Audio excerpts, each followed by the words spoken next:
Kelahiran kembali Imperium Islam, Turki Utsmaniyah, Kekaisaran Utsmaniyah atau Ottoman adalah salah satu imperium Islam raksasa yang berdiri pada tahun 1299. Selainnya ada imperium raksasa Islam lain yang berdiri pada awal abad 15 dengan sejarah masa kelam yang menimpa Islam di belakangnya. Namun seiring berjalannya waktu, hal itu membangkitkan Islam kembali dan menyebabkan kelahiran kembali imperium Islam. Ada analogi yang menggambarkan sejarah Islam pada masa itu, yaitu burung Phoenix. Phoenix dikatakan sebagai burung gurun Arab yang hidup selama beberapa abad, membakar dirinya sendiri sampai mati, lalu ia lahir kembali dari abunya, di mana negeri Islam diibaratkan menjadi abu karena serangan bangsa Mongol, lalu lahir kembali pada akhir abad 13 hingga awal abad 14. Selanjutnya, serangan bangsa Mongol pada Kekaisaran Abbasiyah. Dinasti Abbasiyah yang berada di Baghdad jatuh setelah adanya serangan oleh bangsa Mongol pada tahun 1258. Serangan tersebut dipimpin oleh Hulagu Khan.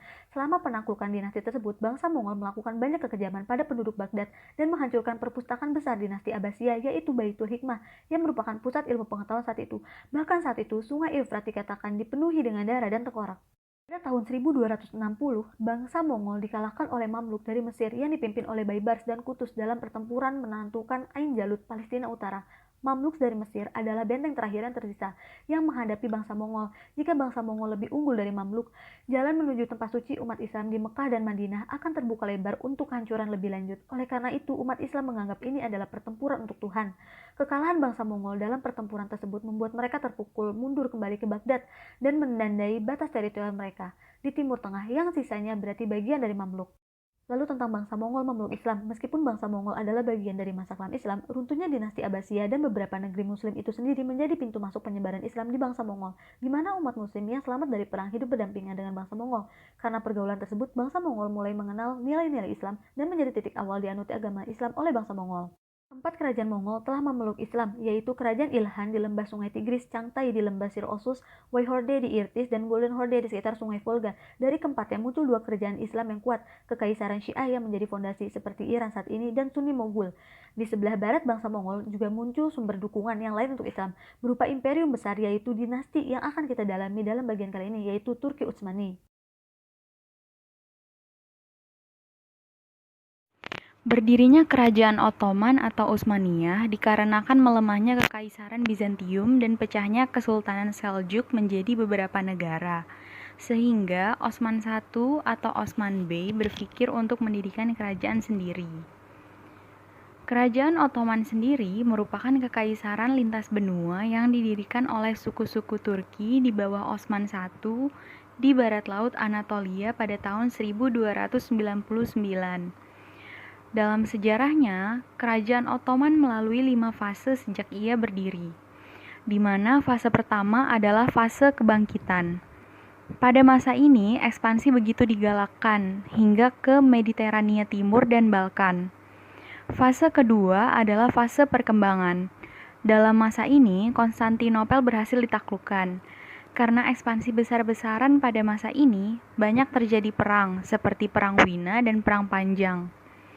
Fase ketiga adalah fase kemandekan dan reformasi. Pada masa ini, ekspansi Rusia membawa ancaman besar yang terus berkembang sehingga terjadi pengepungan Ochakov. Fase keempat adalah fase kemunduran dan modernisasi. Pada masa ini, wilayah kerajaan Ottoman mulai menyusut, sehingga masyarakat pindah ke wilayah yang masih tersisa di Balkan, Anatolia, dan Trakia Timur. Fase kelima adalah fase kekalahan dan pembubaran. Pada fase ini, pendudukan Konstantinopel dan Izmir melahirkan gerakan nasional Turki yang memenangkan perang kemerdekaan Turki di bawah pimpinan Mustafa Kemal Pasha, sehingga kerajaan Ottoman dibubarkan. Tata negara kerajaan Ottoman terbagi menjadi dua dimensi utama, yaitu pemerintahan militer dan pemerintahan sipil. Sistem sipil dibuat berdasarkan unit-unit pemerintahan daerah didasarkan pada karakteristik wilayahnya. Sedangkan sistem militer menggunakan mekanisme perekrutan dan pertahanan yang kompleks. Perekonomian Ottoman memiliki banyak sekali sumber pendapatan. Di daratan Anatolia, Turki Utsmani diwarisi sebuah jalur karavanserai dari pendahulu mereka Kerajaan Seljuk. Jalur ini menjadi semacam keuntungan bagi Turki Utsmani karena menjamin keamanan pengantaran barang dagangan dan rombongan karavan dagang. Sedangkan di lautan, di bawah kepemimpinan Sultan Bayezid II, Utsmani mempunyai kekuatan angkatan laut yang kuat. Angkatan laut ini disediakan untuk memberantas perompak. Secara diplomatik, dengan kekuatan angkatan laut maka akan menguntungkan para pedagang baik dari dalam maupun dari luar, sehingga pengembangan perekonomian bisa dilakukan. Di bidang pertanian, perekonomian Turki Utsmani sangatlah maju, apalagi negara ini mempunyai lahan yang subur untuk bercocok tanam. Rata-rata sumber penghasilan warganya berasal dari usaha keluarga berskala kecil di bidang pertanian dan pajaknya berkontribusi hingga 40% kepada negara. Ibu kota saat itu, yakni Bursa, menjadi pusat perdagangan terbesar di Anatolia dan sebagai dermaga terbesar dalam pertukaran barang-barang negara timur ke Istanbul, Polandia, dan juga Rusia. Seiring dengan luasnya wilayah kekuasaan pada saat itu, pemungutan pajak diatur dengan sistem desentralisasi. Namun, dalam penerapannya timbul berbagai macam permasalahan, sementara pemerintah pusat tidak bisa melakukan pengawasan secara maksimal, sehingga hal tersebut mendorong pemerintah pusat untuk mengubah kebijakannya menjadi sentralisasi. Terdapat dua jenis tanah garapan. Yang pertama, al-iqta, merupakan tanah garapan terkecil yang diberikan pemilik tanah kepada para petani untuk diolah. Hasilnya akan diserahkan sepenuhnya kepada pemilik tanah, sedangkan petani mendapat upah untuk memenuhi kebutuhan sehari-hari. Pemilik tanah berkewajiban menyerahkan 4 ekor kuda atau beberapa calon tentara angkatan laut kepada pemerintah di samping membayar pajak kekayaan. Selanjutnya, yang kedua ialah ziamat, merupakan tanah garapan yang diberikan pemerintah kepada para petani untuk diolah. Pemilik tanah mempunyai kewajiban membayar pajak dan mengirimkan sejumlah calon tentara sesuai dengan luas ziamat yang dimiliki untuk menunjang aktivitas ekonomi.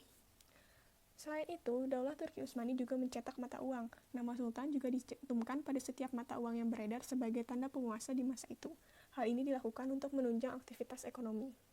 Kemudian, wakaf tunai juga dijadikan sebagai sumber pendapatan dan kemudian dijadikan sebagai sumber pembiayaan usaha atau sektoril untuk mendorong pertumbuhan ekonomi di Turki. Margin profit yang didapatkan disalurkan untuk tujuan-tujuan sosial dan keagamaan. Faktor yang menyebabkan kemunduran perekonomian Turki Utsmani ialah yang pertama, pertambahan jumlah penduduk. Peningkatan daerah yang berhasil ditaklukkan Utsmani secara tidak langsung mempengaruhi struktur ekonomi dan keuangannya. Pertambahan jumlah penduduk meningkat 2 kali lipat semenjak abad 16 Masehi. Hal ini juga dikarenakan sistem administrasi yang buruk. Semenjak bangsa Portugis menemukan jalan ke timur melalui Tanjung Harapan, maka hubungan perdagangan antara timur dan barat dipindahkan melalui jalur tersebut dan tidak lagi melewati wilayah Utsmani. Perpindahan jalur perdagangan ini berakibat segala bea cukai yang semula lewat Laut Tengah dan menjadi monopoli Daulah Utsmaniyah tidak dapat diambil lagi. Padahal itu merupakan salah satu sumber pemasukan bagi Daulah Utsmani bagi pembiayaan perekonomiannya. Kekalahan Perang Daulah Utsmani dimulai dari dikalahkannya tentara Utsmani di Benteng Wina pada tahun 1683. Kekalahan itu terus bertambah sehingga pada perjanjian Karlowitz yang ditandatangani tahun 1699, Daulah Utsmani harus menyerahkan Hungaria kepada Austria, daerah Podolia kepada Polandia, dan Arov kepada Rusia. Akibat kekalahan dalam perang yang terus terjadi, perekonomian negara merosot. Pendapatan berkurang, sementara belanja negara sangat besar termasuk untuk biaya perang. Kebijakan ekonomi Safawi. Pada pemerintahan Shah Abbas pertama, tahap kemajuan Safawi yang nyata dan sentral adalah pendekatan ekonomi negara Safawi terhadap alam di dalam kehidupan ekonomi. Kerajaan Safawi juga mengalami kemajuan akan pertanian, terutama di daerah Bulan Sabit baru. Lalu, kemajuan kerajaan Safawi disebabkan karena maraknya perdagangan dan permintaan sutra sebagai komoditas.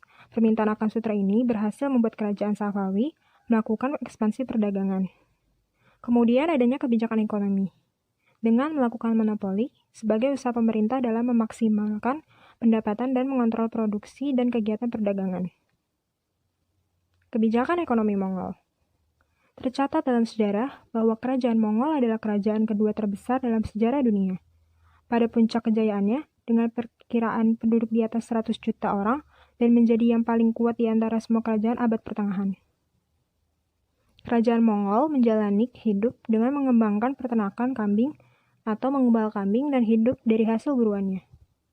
Bangsa Mongol juga hidup dengan melakukan perdagangan tradisional, yaitu mempertukarkan kulit binatang dengan binatang lain baik di antara sesama mereka maupun dengan bangsa Turki. Perkembangan dan stagnasi pemikiran ekonomi Islam di masa pemerintahan Kerajaan Ottoman, Kerajaan Safawid, dan Kerajaan Mongol. Pada masa pemerintahan Kerajaan Ottoman, sentralisasi sangatlah kuat. Sistem Islam dipergunakan. Pertama kali dilakukan reformasi wakaf. Wakaf bisa dengan uang, Ada wakaf tanah juga yang distribusinya diatur oleh negara. Kian lama, pengaruh asing masuk sangat kuat, hingga akhirnya terjadi peralihan dari sentralisasi menjadi desentralisasi. Pada masa pemerintahan Kerajaan Safawid, terjadi relasi di antara ulama dengan pemimpin. Sistem Islam dipakai. Islam lebih sebagai hierarki kekuasaan, bukan seperangkat norma. Ada zakat, ada sedekah, dan lain sebagainya. Semua diatur oleh negara. Administrasi finansial ditentukan berdasarkan research, berdasarkan aset individu, payment department, the royal court department. Wakaf saat itu memegang peranan yang sangat penting. Ulama sebagai tonggak perekonomian karena memegang distribusi wakaf, sedekah, dan memegang berbagai posisi penting di pemerintahan. Karena pada masa itu, kerajaan berbasis teologi. Pada masa pemerintahan kerajaan Mongol, biasanya mereka akan mengenakan pajak kepada para pengembara.